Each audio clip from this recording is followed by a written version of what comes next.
வணக்கம். தேவதாசி இந்த வார்த்தையை கேட்ட உடனே நமக்கு என்ன தோணும்? பக்தி, தெய்வீகம், கடவுளுக்கு சேவை செய்யறது, இந்த மாதிரி விஷயங்கள் தான் இல்லையா? ஆனா இந்த புனிதமான பேருக்கு பின்னாடி நாம நினைக்கிறத விட ரொம்பவே சிக்கலான ஒரு யதார்த்தமும் ஒளிஞ்சிருக்கு. கடவுளுக்காகவே அர்ப்பணிக்கப்பட்ட ஒரு வாழ்க்கை எப்படி ஒரு பெரிய சுரண்டலோட சின்னமா மாறுச்சு? வாங்க இந்த ஆழமான முரண்பாடுகளை பத்தி கொஞ்சம் விரிவா அலசி பார்க்கலாம். தேவதாசி இதோட நேரடி அர்த்தம் என்னன்னா கடவுளின் பெண் சேவகி. கேக்கும்போதே ஒரு தெய்வீகமான உணர்வு வருதுல்ல. ஆனா இந்த அழகான அர்த்தத்துக்கும் நிஜ வாழ்க்கையில இந்த பெண்கள் அனுபவிச்ச யதார்த்தத்துக்கும் நடுவுல ஒரு பெரிய பள்ளம் இருக்கு. அந்த பள்ளம் என்னங்கிறது தான் நாம இப்ப பார்க்க போறோம். சரி, முதல்ல ரொம்ப அடிப்படையான ஒரு கேள்வியிலிருந்து ஆரம்பிக்கலாம். இந்த தேவதாசி முறைனா அப்படி என்ன? இது வெறும் ஒரு பழக்கம்னு சொல்லிட முடியாது. தென்னிந்தியாவோட சில பகுதிகள்ல ரொம்ப ஆழமா வேரூன்று போன ஒரு மதச் சடங்கு இது. இதுல குடும்பங்கள் தங்களோட பெண் குழந்தைங்கள ஒரு நேர்த்திக்கடனா கோயில்ல இருக்கிற தெய்வத்துக்கே அர்ப்பணிச்சிடுவாங்க. அப்போ இந்த அர்ப்பணிப்பு எப்படி நடக்கும்னு பாத்தீங்கன்னா, இது பெரும்பாலும் அந்த பொண்ணுங்க பருவ வயதை அடையறதுக்கு முன்னாடியே நடந்துடும். அவங்க கிட்ட சம்மதம்லாம் கேட்க மாட்டாங்க. பெற்றோர் தான் முடிவு பண்ணிடுவாங்க. தங்களோட மகள ஒரு தெய்வத்துக்கு இல்லனா கோவிலுக்கு கல்யாணம் பண்ணி கொடுக்கறதா நேர்ந்துப்பாங்க. அந்த நிமிஷத்துல இருந்து அந்த சின்ன பொண்ணு தேவதாசி இல்லனா சில இடங்கள்ல ஜோகினி அப்படின்னு அழைக்கப்படுறா. ஒரு பொண்ண கடவுளுக்கே கல்யாணம் பண்ணி கொடுக்கறது கேட்கவே ஆச்சரியமா இருக்குல்ல? இதுக்கு பின்னாடி என்ன தெய்வீகமான கருத்து இருந்துச்சு?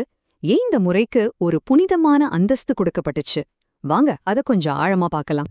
இந்த சிஸ்டத்தோட மைய கருத்தே இதுதாங்க. ஒரு தேவதாசி அந்த தெய்வத்தோட சொத்தா கருதப்படுறாங்க. இதனால என்ன ஆகும்னா அவங்களால வேற எந்த ஒரு மனுஷனையும் கல்யாணம் பண்ணிக்க முடியாது. ஏன்னா அவங்க ஏற்கனவே ஒரு தெய்வத்துக்கு வாழ்க்கைப்பட்டுட்டாங்க இல்லையா? அதனால காரணம். அப்போ அவங்களோட வேலை தான் என்ன? இந்த மேற்கோளத ரொம்ப அழகா சொல்லுது. கோயில் தெய்வத்துக்காக புனிதமான நடனங்களையும் சடங்குகளையும் கத்துக்கிட்டு அவங்க கடவுளோட அரசவையில இருக்கிற கணிகைகளா, அதாவது கலைஞர்களா பார்க்கப்பட்டாங்க. இதுதான் கோட்பாடு அளவுல உங்களுக்கு கொடுக்கப்பட்ட இடம். கடவுளோட கணிகைகள், புனிதமான சேவை, இதெல்லாம் கேட்க ரொம்ப நல்லா இருக்கு.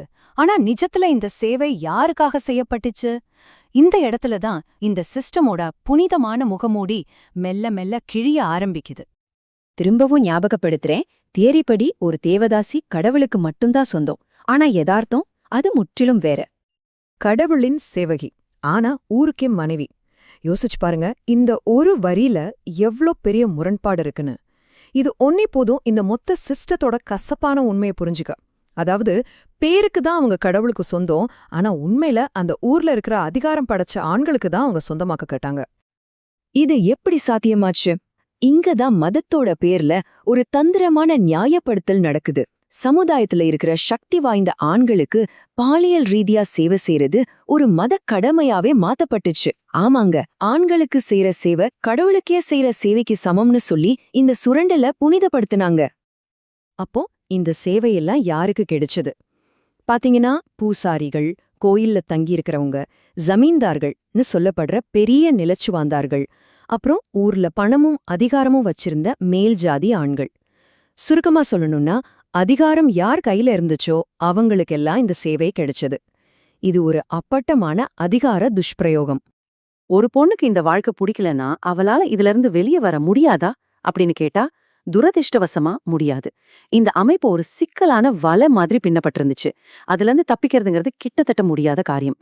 அந்த வலை எப்படி இருந்துச்சுன்னு பாப்போம். இந்த பாதைய கொஞ்சம் பாருங்க.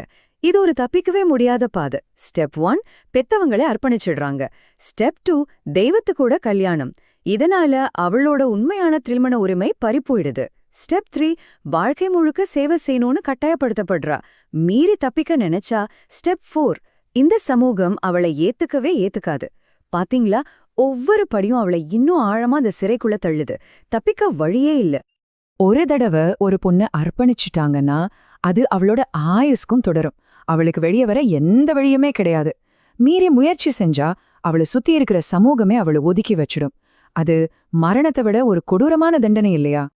சட்டப்படி இத தடை செய்யப்பட்டிருந்தாலும் பல 100 வருஷம் பழமையான இந்த வழக்கம் இன்னைக்கும் சில இடங்கள்ல எப்படி உயிரோட இருக்கு, இதோட வேர்கள் எவ்வளவு ஆழமா இருக்கு, அதுக்கான சமூக மத காரணங்கள் என்னென்னு இப்ப கொஞ்சம் பார்க்கலாம். இன்னைக்கும் இந்த முறை அழியாம இருக்கிறதுக்கு பல காரணங்கள் இருக்கு. முக்கியமா சாதி கட்டமைப்பும் ஆணாதிக்கமும் ரொம்ப ஆழமா வேரூன்றி இருக்கிற கிராமப்புறங்கள்ல இது தொடருது. குறிப்பா எல்லம்மா மாதிரியான சில தாய் தெய்வங்களோட வழிபாடு இந்த நம்பிக்கைய இன்னும் வலுவா வச்சிருக்கு. அது மட்டும் இல்லாம வரலாற்று ரீதியா பார்த்தா தென்னிந்தியால விஷ்ணுவ வழிபடுற வைணவர்கள் மத்தியிலையும் இந்த பழக்கம் பரவலா இருந்திருக்கு.